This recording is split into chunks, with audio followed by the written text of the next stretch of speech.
Okay.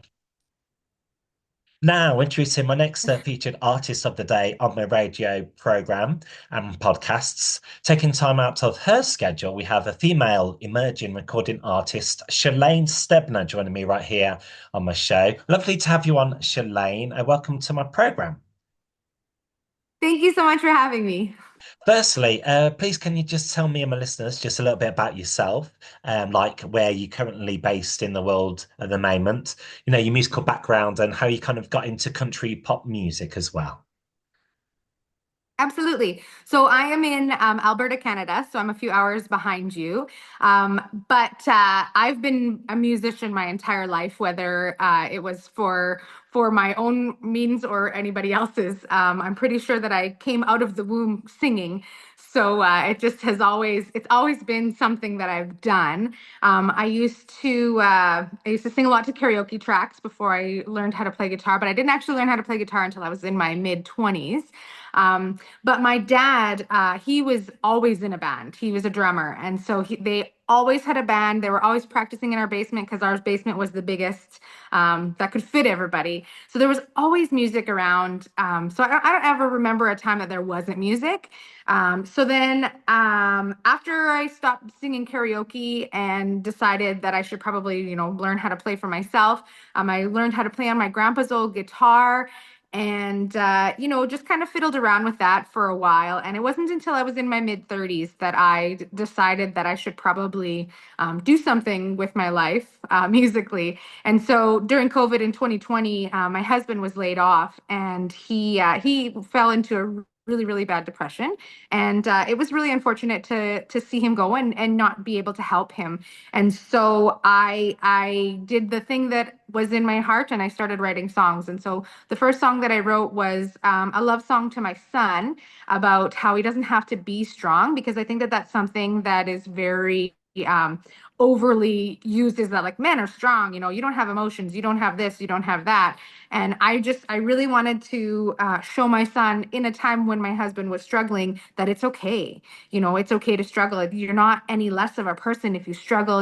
It's absolutely normal to not be okay all the time, and just to know that you have that support behind you. And I know I can't fix everything, but just knowing that I was there to support him, I think was a really important part for my kids to see. And so then after I wrote that, then it kind of snowballed into writing more and more and more. And when I found a recording studio that was inexpensive because we had no money because it was COVID. And so then we started recording, and then it's just kind of been an addiction. And you just kind of then you write more and record more, and then you find more people to do fun things with. And now here we are talking to somebody from UK. Yeah. Well, good for you. It seems like you've been on a great musical journey there. Yeah. Brilliant. And it's good that from what I gather, music runs in your family. And you mentioned karaoke there. Love karaoke. What was your go-to karaoke track, back then? I mean, it's always been either Black Velvet by Alana Miles or When God-Fearing Women Get the Blues by Martina McBride. Those were always the two songs that you could just like rock out to and get the crowd going every time. Right. And you mentioned you're based in Alberta. Not many people know, the earlier Superman movies were actually filmed there Oh, as a cover-up for New York City. but I One didn't place, even know that. yeah, one place I always wanted to visit actually. But what's it like in Alberta? Like the music scene over there. I know you got lovely scenery there, but what's the music Yeah. scene Oh, like? yeah. Yeah. Yeah. So we're based like scenery wise. I'm about 2 hours away from the mountains, so that's lovely. But music scene wise, we have a really really strong country scene in southern Alberta, and then a really strong like EDM and industrial and kind of music scene in the northern parts of Alberta. So you kind of get a little bit of everything. It's kind of interesting. I like going to conferences both in the north and the south because they bring totally different aspects to the music world in. And I think that like whether I'm country or whether you're pop or whatever, there's so much value in going to places that are not necessarily in your genre, because they know so much about different things. And you just kind of like pull in different things from different genres and kind of make it your own. Sure. And would you say there's a strong community spirit in Alberta and even Calgary? Oh yeah, absolutely. So the actually this weekend, the Alberta Country Music Awards were down in Calgary, and so we went down for just one of the days. I didn't actually get to go to the awards because I'd had a really ridiculously long weekend. But we went down, and just it's just like a family reunion. You just go down there, and everybody, you maybe have only ever met somebody one time, and they're like, "Oh, hey, how's it going?" Like they just remember you, and it's so lovely to have that community Yeah. spirit. And there's some great artists come out from Canada, like Avril Lavigne, The Weeknd, Brian Mhm. Adams, Yeah. Shania Twain. Who have been some artists you have looked up to over the years and decades? Yeah. So Terry Clark is actually also from Alberta, which is really cool. She's a Medicine Hat. And she did some amazing things in the 90s and the 2000s. And Carolyn Dawn Johnson is also another one that she's a Canadian as well. And um, for me, just in general, Martina McBride, of course, but then like Alison Krauss, and then all of the men that were in the 90s, Alan Jackson, George Strait, Garth Brooks, for sure. I've been to every single one of his concerts that he's put on in Alberta. It's just it's amazing. We have quite a great amount of country artists that come from here. But then also, like you said, like The Weekend. Like my son loves The Weekend, so we rock out a lot to him. Nice. Is there a bit of Drake as well? Is he Canadian from memory? Yes, Right, that's yes, he is. great. I just trying to Yeah, he think. is. Right, Yeah, onto your music now. Let's talk yeah. about your music. The first track I wanted to touch on was called "The Dirt Road Raised." Mm. What's the story behind this record and like the inspiration from writing this song? Yeah, absolutely. So Dirt Road Raised was the first song that I wrote and recorded. So it's literally just like my story. I grew up in the middle of nowhere, where there was literally no lights from any towns or cities or anything like that, because it was just the country and us. There was nobody for miles around. So and my husband actually, I met him in grade two. But we eventually got together when we were 19 and 20. But he grew up not very far from me, maybe 25 minutes away from me. So it's kind of just a really nice homage to how I was raised, and where I want to go with our lives. My parents still live out in the country, and our goal just in general is to get out there so that we can keep them out there as long as we possibly can, because I think that if they were to move into town, my dad would go crazy because he wouldn't have enough tasks to do, and my mom would then kick him out because Yeah. he would annoy her. So yeah, so and I also do think that in general, no matter where you live, I think that we all have those amazing experiences on some dirt road somewhere, right? You can, that one party that you went down a dirt road, or you took a wrong turn and it took you down a dirt road. We all have those experiences, and I think that it's such a universal love. Yeah, absolutely. So the listener can connect with this record to an Mm. extent. Absolutely. Sure. And with the Dirt Road Raised, they've also had a remix with this Mhm. record. Did you feel that just gave it the edge, that extra little Yeah. spice? Yeah, so like I said before, we had the first time that we recorded it, it was in a very inexpensive recording studio. And this was very, very, very early on in my recording career. So I didn't know necessarily what the limits were for producing. And so when we did it, it was very raw, it was very pulled back, not a lot of production in it. But it was perfect for what I needed at the time. And then just last year, I got together with Big Records in Vancouver, and so they're a promotional company. And one of the guys that was in it, his name is Michael Botte, and he was. We were chatting, and he's like, I have a music producer, and he said, I think that this song can be so much more. Like it's great how it is, but he's like, but I think that we could do so much more with it. And so I was like, sure. Like I have no idea. And so when I sent it to Mr. Bob Beals with Sound Foundation in Maine, then he was like, he just transformed it into something that, like, the first time that I listened to it, I was like, holy cow, like that's really cool. So yeah, so it was just really neat that that we have the very first stripped back version, which is not available anymore, but might be one day. But then then all of a sudden we have this like beefed up, really upbeat, up tempo kind of version of it, and it just blew my mind that that he cared enough to, and his vision of how music is. I don't have a producer's mind at all. So then, I'll like give somebody something, and then when they give it back to me and they're like, "Here, this is what we did." I'm like, "Holy cow, like that's amazing," right? So it definitely is it was definitely such a lovely experience to get to kind of revamp and remix it and turn it into something Yeah. magical. I find it interesting metamorphosis of a song, from the original to the demo, and then you give it a remaster, and then, as you say, like the remix. And that remix version does rank highly when you search your name on streaming platforms. It's perhaps one of the first results which come up in the search field. So it's obviously very well received, that Perfect. I record. love that. Yes. Awesome. Just looking at the artwork cover, because I've got quite an eye for art, and I like the cover Yes. work for Dirt Road Raised. It does look like you're telling a story, and they do say like a Mhm. picture paints a thousand words, and country music, I've said many times, tells a story. Do you find this as well? Oh yeah. So I have a fabulous photographer. She's based. Her name is Rachel Dietz, and she lives not too far away from me. And I told her one time, I'm like, let's just like go into a field and let's just take a bunch of real country pictures. And so that was one of the ones, because when we were going into the field, there was this cattle guard that we had to step over. And so then she was like, wait a minute, let's take some pictures of you walking over the cattle guard. And so I was like, okay. And then, they were some of my favorite pictures of the whole photo shoot. So, I think it's so important to find a photographer that gets you, and kind of can like match your energy and match your level, and, kind of understand, I could give her an idea. Like when we did, so I have another song coming out on March 28th, and it's called One Dive Bar. And so we went to a dive bar and took some pictures. And so I told her, like, this is the kind of vibe that I want. And she just blew it out of the park.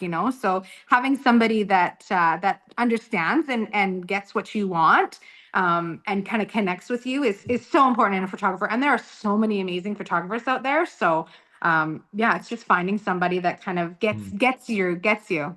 On your wavelength, that does help, doesn't it, in this Oh my industry? gosh. Yeah, absolutely. Absolutely. Great. So you just told me and Melissa about a little bit about Dirt Road Raised, and on to your next record, which is going from strength to strength, is called Brenda. And Mm. would you say Brenda has a kind of rockabilly kind of slash rock and roll element to it? It's certainly a catchy little number. Yes, yeah. So Brenda was a really fun one. I actually one of my girlfriends, she's my life coach. I always tell everybody she's my life coach. So her name is Brenda, and so we were sitting talking the one day, and she said, there's no good songs about women named Brenda. There's lots of songs about other women.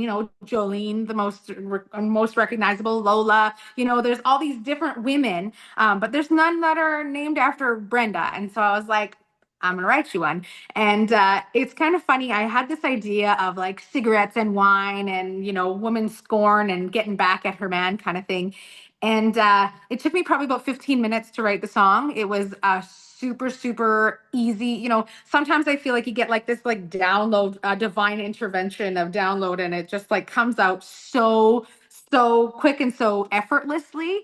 And Brenda, when we recorded it, we went down to Calgary, and I got to record it in a 100-year-old barn, which was really fantastic, but also kind of it was so bizarre because there was like bugs everywhere. They're crawling all over you and everywhere, and it was just like it was it was an interesting experience. But my dad actually got to come and play drums on that track as well, so that makes it even more special. But Brenda has done very well. She made it to number 2 on the Canadian Indie Country Countdown, so that was pretty. That was my first real step into writing something that other people were like, "Oh yeah, we love that," right? So that Great. was a fun one. And you mentioned when you get like the brainwave of a great idea, like say Brenda, do you have to quickly kind of like get into the recording studio, write the ideas down before you forget?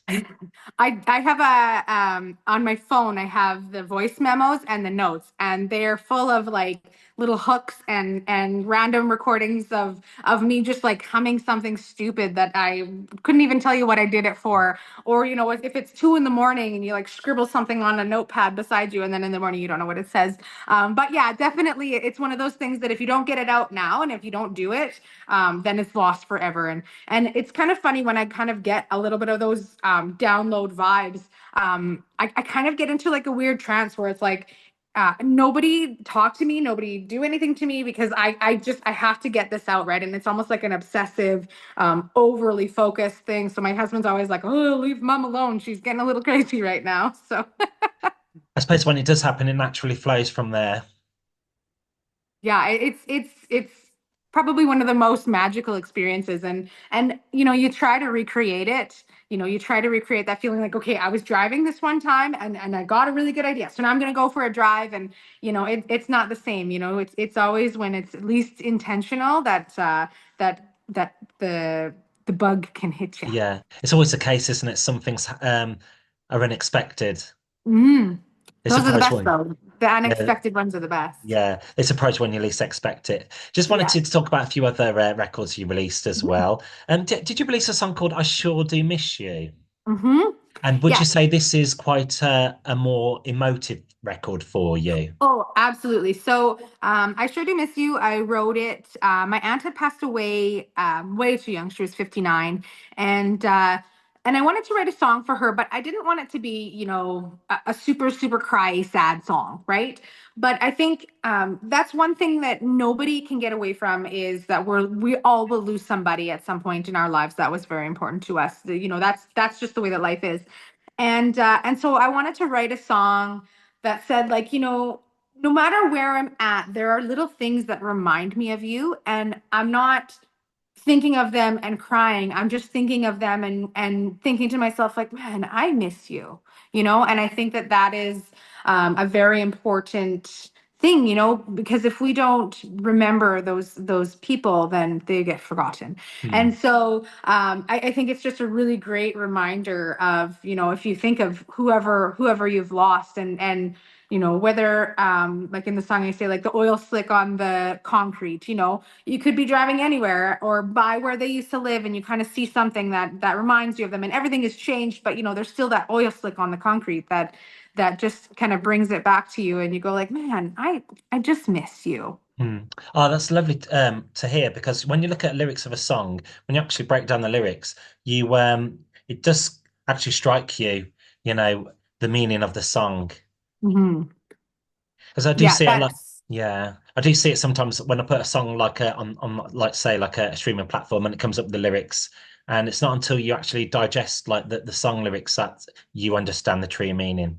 And I think you have to listen to it like 2 or 3 times and like read the lyrics along with it 2 or 3 times in order to, sit with it for a minute, because you can listen to a song and go like, oh, that must be about this. And then you listen to it again and go like, wait a minute, there's a hint of something else or a teaser of something else that's happened. So I do think that hearing the song and listening to it a couple of times can Yeah. really give you that really good Well, insight. we'll definitely check that one out. Replay that. I think it's good that people should listen to a song, over and over again, give it more chance to shine. Yeah, absolutely. That song actually has been a few of my friends have used it at funerals, Mm, and not because it's just it's not "Go Rest High on That Mountain" by Vince Gill, which seems to be played at every funeral, which is an amazing song. But it's one of those songs that it's like, okay, it's not super super sad, but it is a really good homage to the person. yeah, beautiful. And Field of Gold as well. I know I've heard of Mm. Fields of Gold, but Field of Gold on your discography ranks highly on your lists of catalogue Yes. of songs. This is an original number, if is it Yeah. correct? Yeah, all of the ones on my catalog list are original. So I Field of Gold.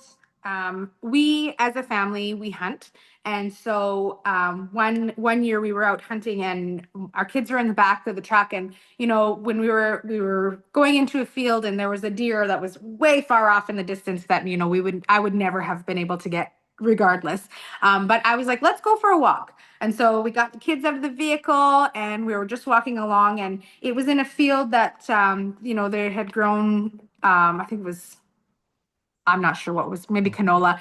And so anyways, there's these thick stalks that you gotta like step through, and they're probably only about that high, but then they make the crunching. And so then walking with my kids through this field, it was like that's the field of gold, and it's not about the end result of getting whatever you're going for. It's the journey, right? And so, and not just in hunting, in everything, if all you can think of is the end goal, you're missing the views along the way. So, I think that that one was a really lovely one, because it was a good reminder that that whatever the goal is, that's not what it's about.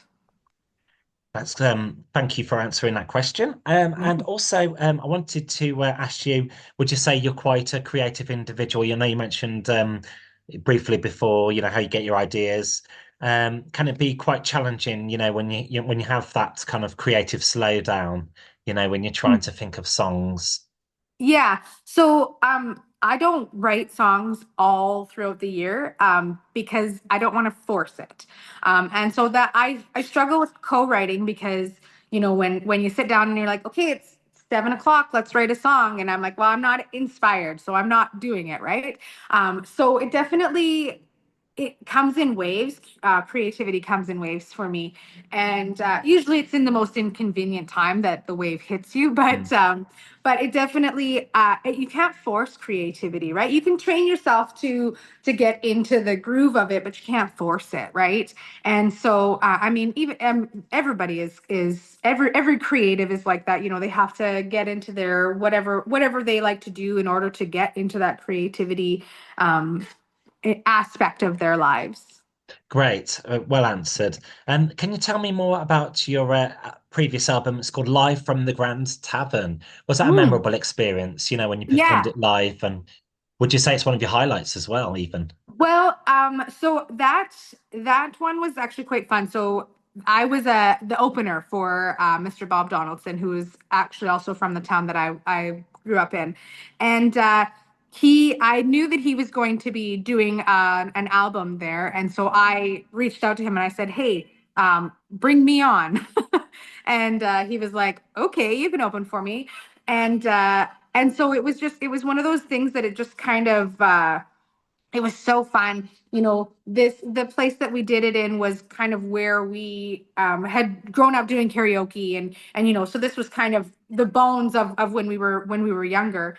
And it was so fun, and to get the people from our little town out and supportive, and it was quite a neat experience, to be able to record a live album in the place where we kind of started. Yeah.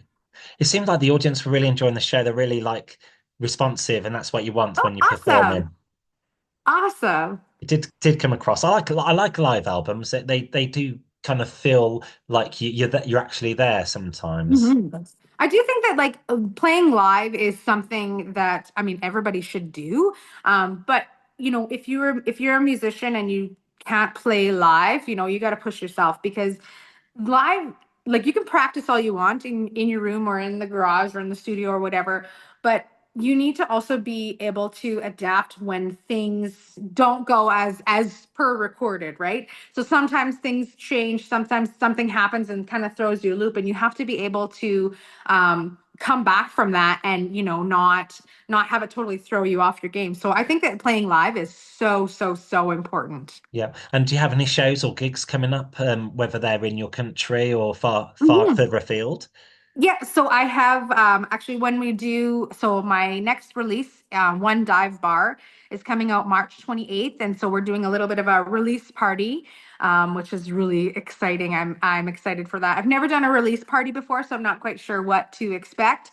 Hopefully somebody shows up Just kidding. There'll be some people there. Don't worry. But that's a whole different experience.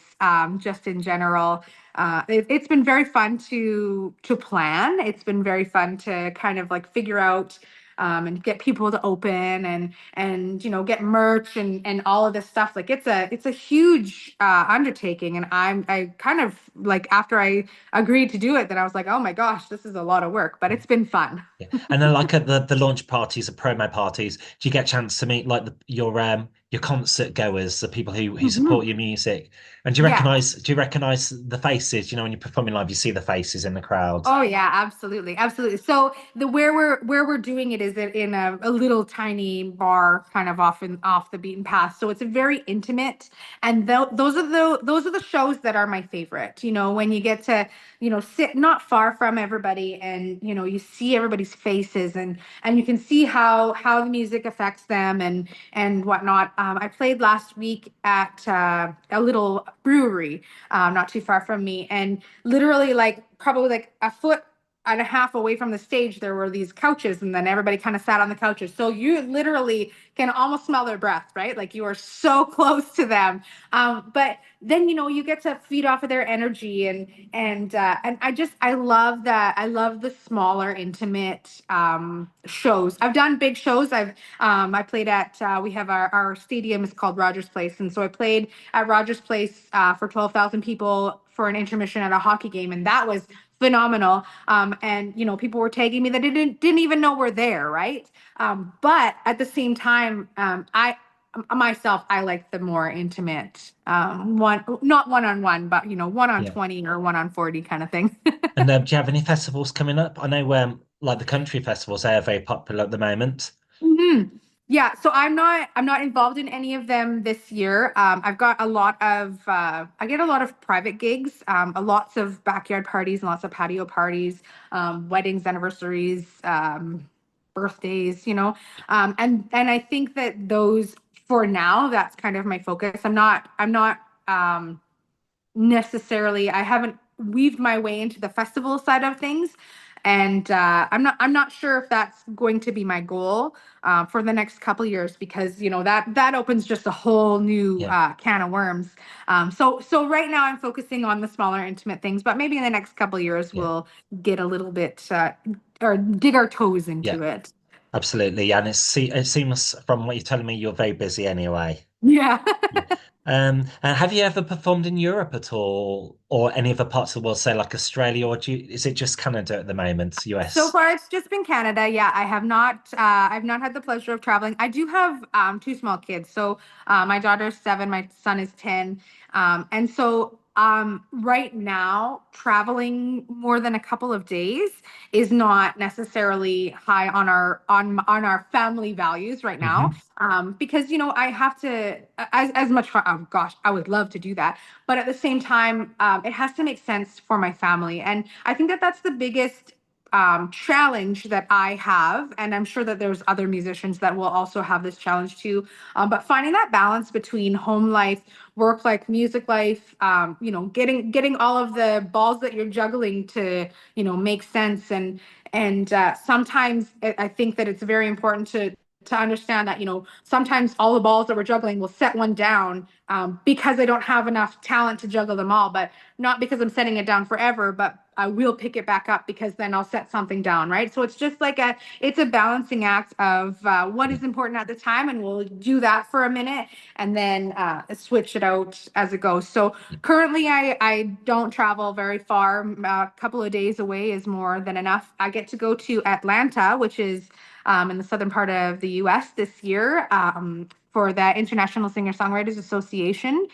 So last year I got to go to it, and I was lucky enough to bring home a songwriting award, which is so cool. But this year I actually get to perform at the after party, which is really, really quite. It's going to be a blast. Last year was a blast just to see it, so this year will be even more fun to get to Yeah. participate in it. 100% agree with you. It's good to get at the fine line, the happy median, juggling Yeah. family life, personal life, and your career as well. Yeah, Great. absolutely. How important is it to have like a supportive framework? I know you mentioned the family important to you, your husband as well, being supportive. How important is to have your well-being, looking after your mental and physical health in this industry in Oh, general? it is. You know what? We definitely you don't do this industry for the money, that's for sure. So we definitely have to make sure that when you're doing something, you're doing it for the right reasons and not just because, it was offered to you, right? So the support from my husband, of course, is number one, because when I leave, my children are still at home with him. So I never worry whether they've taken their bath or, if they're getting fed or whatever, because he is a way better housewife than I could ever be myself. So having him be available to do that while I'm off doing the things that I'm doing, but then knowing that when I come back, then he can go off and kind of fill his cup Yeah, in a way. But then, also my parents are so supportive of me, obviously because my dad is a musician as well, but my mom, has lived the life of a musician's spouse, and so she understands the struggles as well. And so we normally, if I'm going somewhere, I have to consider, like, my husband doesn't want to go places because he would rather stay at home. And that's the same as my mom, but my dad likes going places. So sometimes I'll invite him along to go play. He used to play drums for me when I was playing lots of gigs, but then, he got a little older and his shoulders were hurting. So he had to take a step back, which is totally fine. But then he just gets to come and dance, right? So great. having And their lastly, support is amazing. where's best for people to follow you on like social media? Do you have a website? Where's best for people to follow your journey? Yeah. So you can find me at www.shalainestebner.com. And then on there, you'll have all of my upcoming events. And then there's also a link to Facebook and Instagram and any streaming platforms. You can find me at any streaming platform, even the ones that I don't even know about. I'm sure you can just look up my name and I will be on there. I'm most active on Facebook and Instagram. I don't understand TikTok that well because I think that I'm a little bit that's the next generation that's got that. But yeah, Facebook and Instagram for sure are where you'll find me the most. Well, Shalaine Stebner, thanks very much for joining me on today's show. I want to personally thank you for that and your contribution. I wish you continual success with your career and your latest endeavours. And also, me to do really is play one of your tracks on my show. Shall we go with the one we were talking about earlier on in the interview, The Dirt Road Raised? I would say Brenda. Oh, If you're Brenda, gonna, okay, we'll go yeah, Brenda. Yeah, why I not? think. I mean, I loved her road race too, but I feel like Brenda is just Yeah, like she's a heavy hitter. yeah. And would you like to introduce it on? This is Dennison Radio Show. Absolutely. This is Denny Sun Radio Show, and you're listening to Brenda by Shalaine Stebner. Shalaine Stebner, thanks a million. Special guest on today's show. Thank you so much. You're welcome.